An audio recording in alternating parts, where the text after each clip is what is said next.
समय पहले एक पुराना घर था।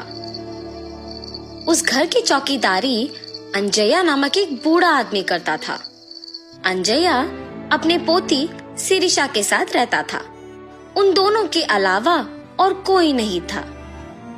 अंजया बहुत मेहनत करता था। उम्र बढ़ने के कारण वो और कोई काम नहीं कर पाता था। लेकिन उस गांव के लोग अंजया के चौकीदारी के बारे में अजीब तरह की बातें करते थे। अरे अंजया, घर पे बैठो ना, कम से कम 4 लोगों के बीच में तो रहोगे। उस पुराने बंगलो के लिए क्या ही काम करोगे? भूत वूत घुस गया तो? अरे हम कहाँ भाग सकेंगे बाबू। ऐसे उसे सारे गांव वाले बहुत बुरा कहते थे। इतना ही नहीं, अंजया की पोती के साथ कोई नहीं खेलता था। आज तुम पाठशाला क्यों नहीं आई पूजा? तुम्हारे बगल में बैठने के कारण मेरे माँ बाप मेरा पाठशाला ही बदल दे रहे हैं। हाँ, कम से कम साथ में खेलेंगे ना। बाप रे, माँ मार ही डालेगी मुझे। ऐसे अपमानों के साथ ही अंजया और शिरीषा कई साल बताते हैं। एक दिन जब अंजया अपमान सहन ना करने के वजह से रो रहा था, उसे बंगलो के अंदर से पायल की आवाज सुनाई देता है। अचानक उसे ऐसी आवाजें सुनाई देने पर तुरंत उठ के बंगलो की ओर देखता है। वो पायल की आवाज और कदम उसके ही ओर बढ़ते हुए सुन के कांपने लगता है। कांपते हुए अंजया को एक लड़की का आवाज सुनाई देता है। अंजया, मैं इसी घर का मालकिन गोपी लीला हूँ। इतने साल मेरे घर की देखभाल करने के लिए धन्यवाद। मुझे पता है कि तुम इस घर की चौकीदारी करने के लिए कितने अपमान सह रहे हो। माता, क्या आप सच कह रहे हो? लेकिन मुझे सिर्फ आपका आवाज सुनाई दे रहा है। आप दिख नहीं रहे हो। आप क्या भूत हैं? क्या आप मुझे मार देंगे? अंजया, नीचे तो देखो। ऐसे उस आत्मा के कहने पर जब वो नीचे देखता है तो सिर्फ उनके पैर दिखते हैं। वो पैर दिखने में बहुत ही सुंदर थे और पायल से सजे हुए थे, मगर सिर्फ उनके पैर दिखने के कारण अंजया दंग रह जाता है। डरो मत, मैं तुम्हें कुछ नहीं करूंगी।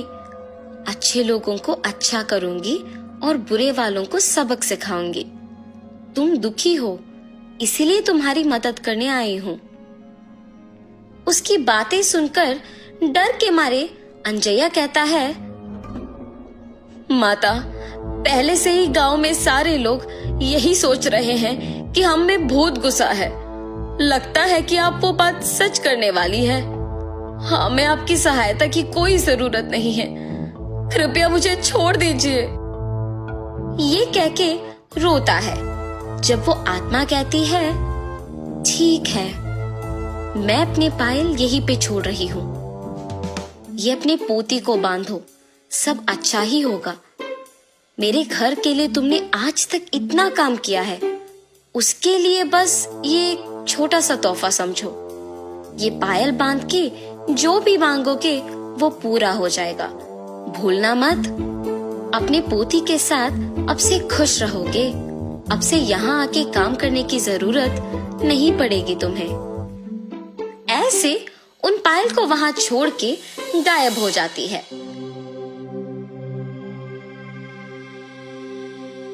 अंजया उन्हें लेकर घर जाता है। घर पहुंच के अंजया सोच में पड़ जाता है कि पोती को कैसे समझाएगा ये बात। उतने में पोती घर पहुंचती है। दादाजी, क्या हुआ? आप दुखी क्यों दिख रहे हो? शिरीषा, मैं तुम्हें एक बात बताऊंगा, मगर तुम्हें डरना नहीं है, ठीक है? ऐसे शिरीषा को सब कुछ बताते हैं। दादाजी के हाथों से पायल लेके कहती है, हाय भगवान, कितने सुंदर पायल है। गोपी लीला जी बहुत अच्छे हैं। उन्हें भूत के नाम से मत पुकारो दादाजी। उन्होंने अगर इतना अच्छा तोहफा मुझे दिया तो ही सोचिए। ऐसे खुशी के साथ कहती है और अपने दादाजी से वो पायल बंधवाती है। बेटी शिरीषा, याद है ना, इन पायल को पहन के जो भी मांगो वो हो जाता है, इसीलिए ध्यान से रहना। सब कुछ पता होने के बावजूद शिरीषा बिना कोई डर के साहस के साथ उन पायल को बांध के पूरा घर चलती रहती है। उस रात को शिरीषा को खिला के सुलाने के बाद अंजया भी सो जाता है। शिरीषा पायल के सहारे उड़ते हुए नीचे का सारा धरती पूरा सुंदर दिखते हुए, उसके ही साथ सारे पक्षी उड़ते हुए बादल के बीच में से हंसते हुए खेलते हुए दिखाई देता है। कितना सुंदर सा भावना है। ऐसे सोचती ही है कि उतने में उसे गोपी लीला उसके ही जैसे पायल बांध के घर में दौड़ना दिख जाता है। गोपी लीला अपने पायल को छू के कुछ सोचती है और आंख खोलते ही उसके सामने एक बड़ा सा हाथी होता है।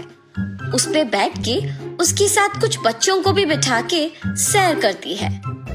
शिरीषा इस सब का यकीन नहीं कर पाती है। अचानक जाग उठती है। ये सब मेरा सपना था। हाँ माँ, सच मान के डर गई। शिरीषा की बातें सुन के अंजया भी उठता है और तब जान पाता है कि क्या हुआ। ये सच है बेटी, वो पायल वाकई ही शक्तिशाली है। हमारे जीवन को बदलने के लिए, इतने साल के हमारे काम के लिए कृतज्ञ होके गोपी लीला जी ने इसे तोहफा के रूप में हमें दिया। अब ये तुम्हारे हाथों में है। तुम्हें जो मांगना है मांगो, लेकिन बुरा नाम मत लाना बस।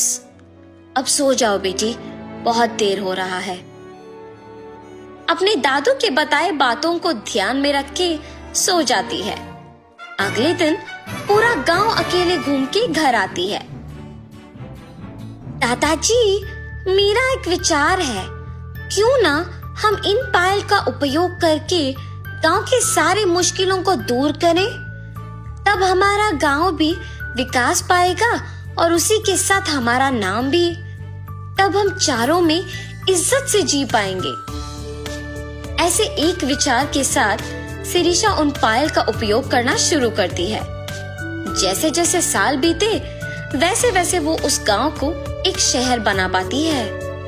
एक समय में गांव का भला बुरा गोपी लीला ही देखती थी, मगर उनके चलने के बाद उन्हीं के दिए हुए पायल के सहारे शिरीषा उनकी आत्मा को शांति दिलाने के लिए उनके सारे ख्वाहिशों को पूरा करती है।